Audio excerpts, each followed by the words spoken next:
বহরমপুর পৌর আর্ট গ্যালারিতে শুরু হলো চিত্রচয়নের বার্ষিক চিত্র প্রদর্শনী। চিত্রচয়নের শিল্পীদের আঁকা ছবির পাশাপাশি হাতের কাজেও স্থান পেয়েছে প্রদর্শনীতে। শনিবার থেকে শুরু হওয়া এই প্রদর্শনী চলবে 5 দিন ধরে। মনোবীক্ষণ পলিক্লিনিক, চিকিৎসার জগতে এক দশক। এখন এখানে সব বিষয়ে ডাক্তারবাবু এক ছাদের তলায়। ফোন করুন 7477799515 এই নম্বরে। ছবি আর কবিতা, দূরত্ব যোজনের, কিন্তু দূরত্ব ঘুঁচলেও বহরমপুর চিত্রচয়ন আয়োজিত চারুকলা উৎসবে অবাক করা ছবি এঁকেছে ছাত্রছাত্রীরা। কারো তুলিতে উঠে এলো রবীন্দ্রনাথ, গৌতম বুদ্ধ, তো কেউ এঁকেছে প্রকৃতির ছবি। ছোটদের কাজে মুগ্ধ বিশিষ্ট শিল্পীরাও। ছোটদের কাজ তো সবসময় সুন্দর, দেখলেই ভালো লাগে। আর নতুন করে উৎসাহ আমার নিজেরই হয়, আমাদের নিজেদের ছোটোবেলার কথা মনে পড়ে। আর আমাদের শিল্পী বন্ধু সৌমেন্দ্রনাথ মণ্ডল, তার চিত্রচয়ন যে আঁকার স্কুল বা গ্রুপ, তারা প্রত্যেক বছরই এক্সিবিশন করে, বহুদিন ধরেই করে, এবারও করেছে। আজকে তার শুভ উদ্বোধন হচ্ছে। সভাপতি আমাদের আসতেই হয়, এসেছি, ভালো লাগছে। ছবির পাশাপাশি রয়েছে ক্ষুদে থেকে বড় সকলের বিভিন্ন হাতের কাজ। মাটির সরা, কাগজের প্লেট, কুলোই উঠে এসেছে শিল্পী মন। চিত্রচয়ন আয়োজিত চারুকলা উৎসব যেন শিল্পীদের মিলন ক্ষেত্র। চিত্রচয়ন আয়োজিত চারুকলা উৎসবে রীতিমতো ছবির মেলা। যারা আসছেন তারাও দেখছেন এবং প্রত্যেকটা ছবি খুঁটিয়ে খুঁটিয়ে দেখার পর একটা কথাই বলছেন যে সবটাই যেন জীবন্ত। ওই কথা আছে না, তুমি কি কেবলই ছবি, আদতে ছবি নয়, কিন্তু আদতে কি চলছে ছবির মেলায় সেটা বলবেন সৌমেনদা।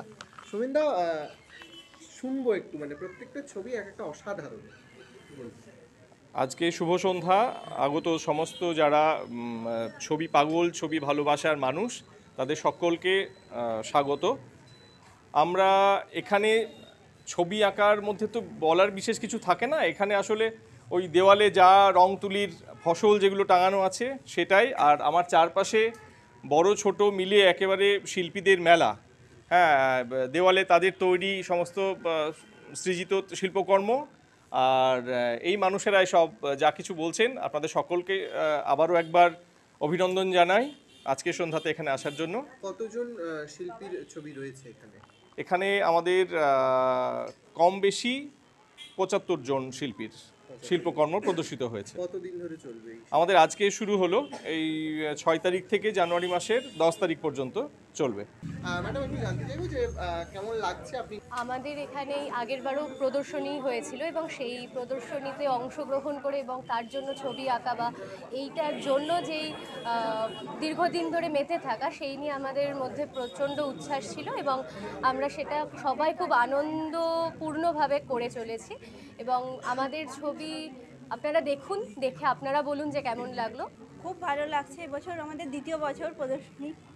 তো আমরা আগের বছর শেষ হওয়ার পর থেকে এই বছরে প্ল্যানিং শুরু করে দিয়েছিলাম কিভাবে কি করব না করব, কেমন ছবি আঁকবো। তো সারা বছর ধরে করে আজকের দিনে খুবই ভালো লাগছে।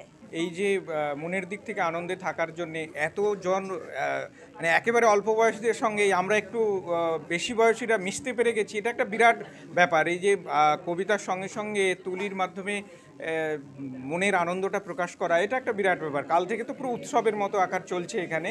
এবার এই প্রদর্শনীতে অংশগ্রহণ আমার প্রথম। দাদার অনুপ্রেরণাতেই প্রদর্শনীতে অংশগ্রহণ করা। আমি মূলত পটকে নির্ভর করে, এটি আমার ছবি এবং এটি আমার ছবি, এই পটকে নির্ভর করেই আমি দুটি ছবি প্রদর্শনীতে দিয়েছি। আপনি সৌমেন্দ্রদাকে একটা প্রশ্ন করেছিলেন যে আপনার মধ্যে এই উচ্ছ্বাস বাকিদের মধ্যে আছে কিনা। তো আমার মনে হয়েছিল সকলের উচ্ছ্বাস তো এই রঙের মধ্যে দিয়ে প্রকাশ হয়েছে। সব মিলিয়ে এই ছবির উৎসব যেন অন্য মাত্রা পেল বহরমপুরে।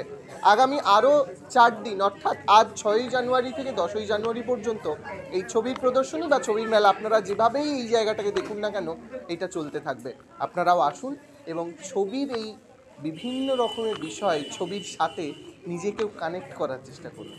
বহরমপুর থেকে রামচন্দ্র বিশ্বাসের সাথে Vedanta Chattopadhyay, imagine community media, Murshidabad. Chitrachayan আয়োজিত এই শিল্প প্রদর্শনী চলবে 6ই জানুয়ারি থেকে আগামী 10ই জানুয়ারি পর্যন্ত।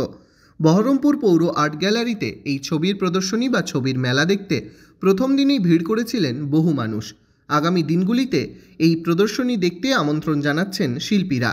ছবি, গান, কবিতায় জমজমাট ছবির মেলা। নির্ভাবনায় ঝাঁপ দিয়ে পর অজানিতের পথে জাগবে ততই শক্তি যতই হানবে তোরে মানা, অজানাকে পার করে তুই করবি আপন জানা। চলাই চলাই বাজবে জয়ের ফেরি,